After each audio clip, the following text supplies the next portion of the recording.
Hello everyone, मैं चांद अहमद आज फिर से आपका स्वागत करता हूं अपने यूट्यूब चैनल स्टडी शो 98 पर। तो चलिए मूड बनाते हैं। बुझी शम्मा भी जल सकती है, तूफानों में कश्ती निकल सकती है। बुझी शम्मा भी जल सकती है, तूफानों से कश्ती भी निकल सकती है। हो के मायूस यूं ना अपने इरादे बदल, तेरी किस्मत कभी भी बदल सकती है। तो चलिए शुरू करते हैं इसी के साथ अपना आज का टॉपिक। आज का हमारा क्लास है प्रश्नावली 6.3 क्लास 10th मैथ। इससे पहले हमने प्रश्नावली 6.3 का इंट्रोडक्शन और क्वेश्चन नंबर 1 में जितने भी क्वेश्चन हैं क्वेश्चन नंबर 6 तक जो फिगर हैं उसमें हमें समरूप दिखाना था, तो वो हमने बना लिया है। आज हम पढ़ेंगे क्वेश्चन नंबर 2 से, और बाकी सारे जितने भी पिछले चैप्टर हैं वो सब हमने करा रखा है। अभी तक आपने वो वीडियोज नहीं देखे हैं तो आपको वो सारी वीडियोज आई बटन पे मिल जाएंगी या फिर लिंक आपको नीचे डिस्क्रिप्शन में मिल जाएगा। तो चलिए शुरू करते हैं बिना देर किए क्वेश्चन नंबर 2 से। क्वेश्चन नंबर 2 पढ़ते हैं। आप लोग के पास भी बुक होगा, उसमें एक फिगर भी दिया हुआ है। उसी फिगर के माध्यम से हमें आज ये क्वेश्चन नंबर 2 बनाना है। तो पहले क्वेश्चन पढ़ लेते हैं। आकृति 6.35 में त्रिभुज ODC समरूप है त्रिभुज OBA और कोण BOC 125 डिग्री है और कोण CDO 70 डिग्री है। उसके बाद हमें कोण DOC और DCO तथा OAB ज्ञात करना है। तो पहले हम एक फिगर बना लेते हैं। जो फिगर दिया हुआ है बुक में उसी तरह का एक फिगर बना लेते हैं, जो कि ये दोनों समानांतर रेखाएं हैं। फिगर में दोनों समांतर रेखाएं दिया हुआ है। उसके बाद एक चिन्ह यहाँ से इधर गया है और दूसरा चिन्ह इस साइड। यहाँ था हमारा DC और यहाँ AB और यहाँ O है, और ये कोण जो दिया हुआ है 125 डिग्री दिया है, और फिर एक ऊपर वाला कोण ये जो है वो 75 डिग्री दिया है। तो अब हमें ज्ञात क्या करना है? तो ज्ञात करना है वो हम देख लेते हैं। क्या ज्ञात करना है हम लोग को? तो हमें बोल रहा है ज्ञात करने के लिए क्या? कोण DOC ज्ञात करना है। कोण DOC जो भी बीच में रहता है उसको ज्ञात करना होता है। DOC लिखा हुआ है मतलब ये बीच वाला ज्ञात करना है, मतलब ये O ज्ञात करना है। उसके बाद और एक तो ज्ञात करना है क्या? DCO। तो ये हो जाएगा DCO, मतलब ये कोण भी ज्ञात करना है। उसके बाद ये दोनों कोण ज्ञात करने के बाद एक और कोण है उसको भी ज्ञात करना है। वो कोण है कोण OAB। तो ये वाला कोण ज्ञात करना है। ये तीनों कोण हमको निकालना है। तो चलिए देखते हैं पहले क्या करना है और कैसे बनाना है। तो अब यहां से जब हम देखेंगे जो दिया है पहले वो लिख लेते हैं। दिया है, क्या दिया है? तो जो दिया है वो पहले लिख लेते हैं। COB, ये क्या है? COB है, तो यहां लिख लेंगे। या फिर एक बोला है त्रिभुज भी समरूप है। त्रिभुज कौन कौन समरूप है तो पहले लिख लेते हैं। त्रिभुज ODC समरूप है। हम बहुत कॉपी पे कोशिश किए हैं कल, आज कुछ अच्छा लिखे हैं। आप लोग को भी दिखाई दे रहा है, आपको वो कॉपी भी दिखाएंगे। कम से कम 100 बार ट्राई किए हैं। 100 बार ट्राई करने पर ये थोड़ा सा हम सीख चुके हैं समरूप लिखना। उसके बाद आप भी ऐसे ही मैथ को ट्राई कीजिएगा, ये समरूप भी ट्राई कीजिएगा, मैथ भी ट्राई करते रहिएगा ताकि आपको भी बनाने आ जाए, समझने आ जाए।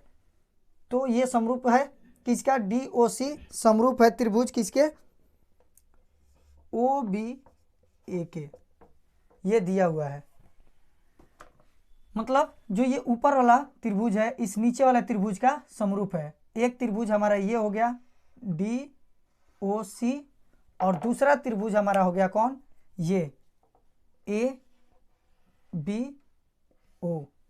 ये एक नीचे वाला त्रिभुज हो गया। तो इसी के साथ अब हमें क्या करना है? अब क्या दिया है? जो दिया है कोण, कोण क्या दिया है? COB कितना दिया है? 125 डिग्री। जो कोण दिया रहता है उसको हम बीच में लिखते हैं। जिसका हमें लिखना है 125 डिग्री कौन है, कोण ओ है। तो इसीलिए जो लिखना होता है उसको हम बीच में लिखते हैं, जो कोण है उसको बीच में लिखेंगे। उसके बाद ODC, ODC क्या दिया है, कोण ODC, उसको लिख देंगे क्या, 75 डिग्री। अब हमें क्या करना है, यहां लिखेंगे हम जानते हैं कि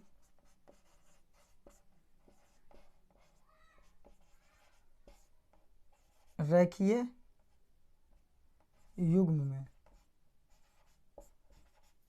ये हम क्यों लिखे हैं रेखीय युग्म में, अगर हम ध्यान से देखें तो दो समानांतर रेखाओं के बीच ये क्या है, एक रेखा है, सरल रेखा है।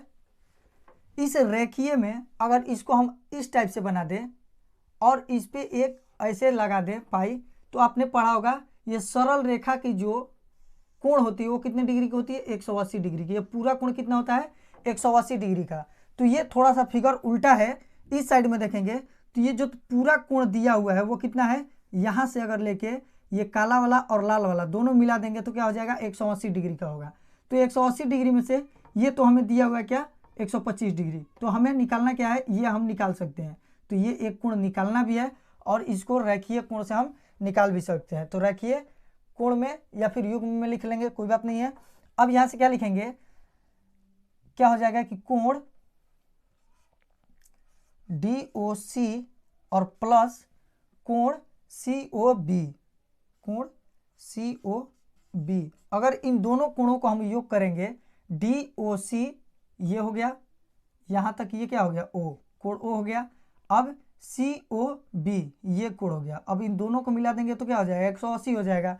तो यही हमने किया और इन दोनों का योग क्या होता है, 180 डिग्री होता है। ये हमें पहले से ही पता है, तो यहाँ लिख लिया 180 डिग्री। अब इसके बाद DOC, तो DOC तो दिया नहीं है तो हम लिख लेंगे DOC प्लस ये है COB, तो COB हमें पता है कितना है, 125। तो COB के जगह पे हम लिख दिए 125 बराबर 180 डिग्री। 125 प्लस में है, इस साइड में आएगा तो माइनस में। तो DOC बराबर 180 डिग्री माइनस 125 डिग्री। अब इसको घटाएंगे तो क्या आ जाएगा, कोण DOC बराबर 55 डिग्री। ये हो गया 55 डिग्री। ये हमारा एक ठो आंसर आ गया। ये निकालना था, हमें ज्ञात करना था क्या, एक DOC। यहाँ लिख भी सकते हैं कि ज्ञात करना है, क्या क्या ज्ञात करना है हमें, कोण DOC वाट है, उसके बाद कोण OAB ये भी ज्ञात करना है, और उसके बाद ये भी ज्ञात करना है, कौन, DCO, कोण DCO ये भी ज्ञात करना है। तो एक हमने ज्ञात कर लिया।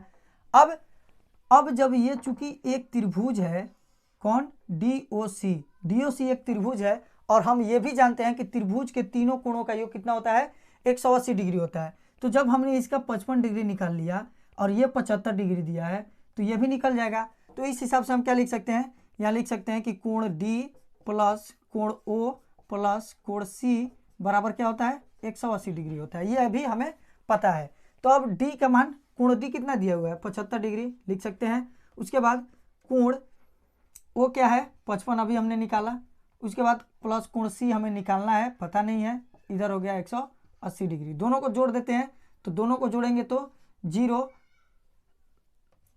ये आ गया हमारा। यहाँ थोड़ा सा देखते हैं घटाने पर थोड़ा सा मिस्टेक किए हैं या नहीं। तो यहाँ तो ठीक है। यहाँ देख लेते हैं 10, 7, 5, 12 और 13, ठीक है। अब यहाँ क्या कर लेंगे, प्लस कोण C हो गया, कोण C 180 डिग्री।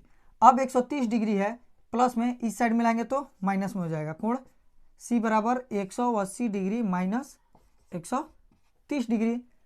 तो ये हमारा क्या आ गया, कोण C क्या आ गया, 50 डिग्री। ये भी एक तो आंसर आ गया। क्यों, क्योंकि ये बीच वाले ही तो हमने निकालना था, जो भी बीच में रहता है उसी को निकालना होता है। इसको ऐसे लिख सकते हैं कोण C, या फिर इसको लिख सकते हैं क्या, कोण DCO, ये भी लिख सकते हैं। लिखना चाहे तो लिख सकते हैं कोण DCO बराबर 50 डिग्री। ये आंसर हो गया। अब हमें निकालना क्या है, अब हमें निकालना है OAB निकालना है। तो सबसे पहले हमें क्या करना है कि ये अंत एकांतर कोण है, अंत एकांतर कोण है तो क्या होगा, जब ये और ये अंतर एकांतर कोण है, इसको एकांतर कोण बोलते हैं। क्या बोलते हैं? एकांतर कोण। तो ये हो गया 75 डिग्री, तो ये भी क्या हो जाएगा 75 डिग्री, यहाँ लिख सकते हैं 75 डिग्री, ठीक है। या फिर ये जब 125 है, यहाँ से मिटाते हैं, ठीक उसी तरह से इसमें भी देखते हैं।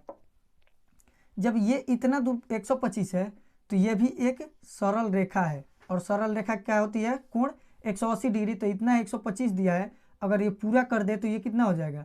180 हो जाएगा। मतलब 125 में से घटाएंगे तो क्या आएगा? 55 आएगा। या फिर ये 55 आया है तो ये एकांतर कोण है, तो ये 55 आया तो ये भी 55 ही आएगा एकांतर कोण से, ठीक है। और ये भी एकांतर कोण है। जब भी समांतर रेखाओं पर जेड टाइप बने, ये देखिए यहाँ से देखेंगे तो एक जेड टाइप बन रहा है, तो जब भी समांतर रेखाओं पर एक जेड टाइप बने तो उसमें एकांतर कोण होते हैं, तो एकांतर कोण बराबर होते हैं। तो ये हो गया 75 75, और इधर सी हमने निकाला 50, तो ये भी क्या आ जाएगा 50। तो इसको हम लिख सकते हैं कैसे? तो इधर लिखेंगे क्या? कोण डी बराबर क्या लिख सकते हैं? कोण डी बराबर कोण बी कितना है? तो 75 डिग्री है, बराबर 75 डिग्री। क्यों? ये एकांतर कोण है, इससे लिख सकते हैं एकांतर कोण। यहां हो गया एकांतर कोण। अब उसके बाद कोण सी किसके बराबर हो जाएगा? कोण सी बराबर हो जाएगा कोण ए के, और कोण यहां से अगर लेके चलेंगे कोण ओ, दोनों में कोण ओ है, इसको लिख सकते हैं कोण डी ओ सी बराबर कोण ए ओ बी। ये कितने हो जाएगा? तो ये 55 है ऊपर वाला, तो नीचे वाला भी 55 हो जाएगा, तो इसको लिख सकते हैं 55 डिग्री। ये भी क्या है? एकांतर कोण से। क्योंकि ये हमें निकालना नहीं था तो इसको लिखना कोई ज़रूरी नहीं है, हम डायरेक्ट इसको लिख सकते हैं कि कोण सी बराबर होगा कोण ए के। क्यों? क्योंकि ये एकांतर कोण है। तो यहाँ लिख लेते हैं कोण ए बराबर होगा कोण सी के, जो कि आया है कौन? 50 डिग्री। क्यों? तो यहाँ लिख सकते हैं एकांतर कोण। क्वेश्चन में जैसे यहाँ लिखे हैं एकांतर कोण से लिख सकते हैं। और हमें निकालना था क्या? कोण ए ही निकालना था, तो कोण ए हमने निकाल लिया है। तो कोण ए हो गया 50 डिग्री, ये आंसर आ गया। और एक आंसर यहाँ पे आया था और एक आंसर यहाँ पे आया था। तो इसी के साथ चलिए चलते हैं हम अपने अगले क्वेश्चन पे। तो थोड़ा सा हम यहाँ पे कंफ्यूज हुए थे। क्यों हुए थे? तो आपको हम बता दें, आप लोग को तो पता चल गया होगा, हमको पता नहीं चला, हम यहाँ पे कंफ्यूज हुए थे थोड़ा सा। आप लोग को शुरू से ही पता चला होगा कि हमने यहाँ 75 डिग्री लिख दिया कोण, जो कि क्वेश्चन में हमारा दिया है 70 डिग्री। तो यहीं से हमारा शुरू से ही गलती होते चला गया है। तो आप लोग का मेन फोकस करना है किस पे? जो हमने बताया है, जो उसका रूल है, जो उसका सही रास्ता है, वो हमने रास्ता दिखा दिया है। इसी टाइप से आप क्वेश्चन नंबर 2 को बना सकते हैं। यहाँ 75 के जगह पे 70 लिख देंगे, और जो सारे जितने प्रोसेस हमने किए हैं और जहाँ भी हमने 75 का यूज किया है, मान लीजिए यहाँ 75 का यूज किया है, यहाँ 75 का यूज किया है, और फिर जहाँ जहाँ भी हमने 75 का यूज किया है वहाँ आप क्या कर सकते हैं? 70 का यूज करेंगे, और 70 का यूज करेंगे तो ये भी क्या आएगा? 50 ना आके 55 आएगा, ये भी 50 ना आके 55 आएगा, और ये 75 आके 75 नहीं आएगा, 70 आएगा, क्योंकि क्वेश्चन में ही 70 दिया है। और यहाँ भी जो है वो 50 के जगह पे क्या आएगा? 55 आएगा। तो कॉन्सेप्ट सही होना चाहिए, और मेरे हिसाब से ये कॉन्सेप्ट सही है, और शायद आप लोगों ने समझ भी लिया होगा। तो कॉन्सेप्ट समझना ज़रूरी है। थोड़ा बहुत मिस्टेक हो सकता है, क्योंकि हम भी इंसान हैं, और हमने 70 को 75 लिख लिया, लेकिन कॉन्सेप्ट वही रहेगा, सेम रहेगा। उसी कॉन्सेप्ट के हिसाब से, जिस रास्ते से हमने बनाया है, जैसे हमने समझाया है, उसी तरह से आप ये बना सकते हैं। अगर फिर भी आप लोगों से ना बने तो एक बार कमेंट जरूर कीजिएगा, हम इस क्वेश्चन को एक बार फिर से बता देंगे। तो चलिए चलते हैं क्वेश्चन नंबर 3 पे। देखते हैं क्वेश्चन नंबर 3। क्वेश्चन नंबर 3 दिया है समलंब ABCD, जिसमें AB समांतर है DC के, विकर्ण AC और BD परस्पर O बिंदु पर प्रतिच्छेद करते हैं। त्रिभुज की समरूपता कसौटी का प्रयोग करते हुए दर्शाइए कि AO बटा में OC बराबर OB बटा में OD है। तो एक हम पहले समांतर चतुर्भुज बना लेते हैं, एक समांतर चतुर्भुज बना लेते हैं। उसके बाद आगे की प्रक्रिया करेंगे। तो ये हमारा कुछ समांतर चतुर्भुज इस टाइप का होता है। उसके बाद ये विकर्ण है और ये विकर्ण है। ये विकर्ण जो है ओ बिंदु पर प्रतिच्छेद करते हैं। ये मान लेते हैं ए बी सी और डी है, और ये दोनों जो ए और बी हैं और सी डी, ए बी और सी डी समांतर है, ये हमें क्वेश्चन में दिया हुआ है। उसके बाद हमें क्या बताना है